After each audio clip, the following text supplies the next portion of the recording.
നിന്നയുണ്ട് നമ്മുടെ കൂടെ, പരിഹാസമുണ്ട് നമ്മുടെ കൂടെ.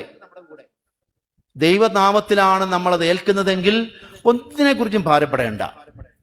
നമ്മുടെ കൂടെയുള്ളവർ, നമ്മുടെ വൈദികരുടെ കൂട്ടത്തിൽ തന്നെയുള്ളവർ നമ്മളെ പരിഹസിക്കുന്നുണ്ട്, പരിഹസിക്കാൻ തയ്യാറായിട്ടുണ്ട്. ഇപ്പൊ പല മാർഗങ്ങളാണല്ലോ പരിഹസിക്കാൻ.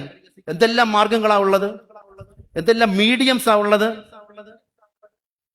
ഏതോ ഒരു രഹസ്യ സംഘത്തിലിരുന്ന് പരിഹാസ ചൊവ്വയുള്ള വാക്കുകളും വാചകങ്ങളും എഴുത്തുകളും എല്ലാം എഴുതി, അത് മെത്രാപ്പോലിത്തന്മാരെ എന്നില്ല, കൗതലിക്ക ബാവാ എന്നില്ല, വൈദികരെ എന്നില്ല, സകലരെയും കളിയാക്കുന്ന, പരിഹസിക്കുന്ന, നിന്ദിക്കുന്ന ഒരു കൂട്ടം നമ്മുടെ കൂടെയുണ്ട്, നമ്മുടെ ഇടയിൽ തന്നെയുണ്ട്.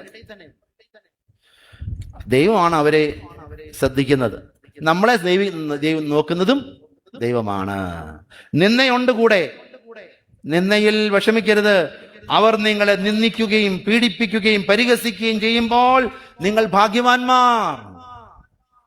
ഭാഗ്യവാന്മാരാണ്. നമ്മൾ സത്യത്തിന് വേണ്ടി ജീവിക്കുമ്പോൾ, നീതിക്ക് വേണ്ടി ജീവിക്കുമ്പോൾ, യേശുക്രിസ്തുവിന് വേണ്ടി ജീവിക്കുമ്പോൾ നിന്നയുണ്ട്, പരിഹാസമുണ്ട്. പേടിക്കണ്ട, ഭയക്കണ്ട.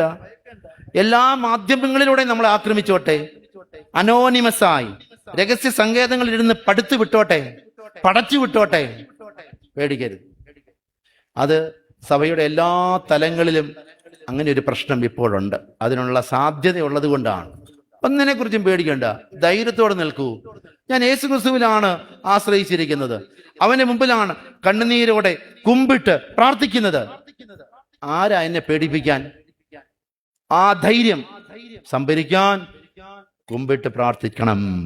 സ്ത്രീഹന്മാർക്ക് നിന്ദയുണ്ടായി, പീഡയുണ്ടായി, കൊലയുണ്ടായി, മർഡറുണ്ടായി. പേടിച്ചില്ല അവര്. യേശുക്രിസ്തുവിന്റെ വാചകമാണ്, നിങ്ങളെ നിന്ദിക്കും, പീഡിപ്പിക്കും.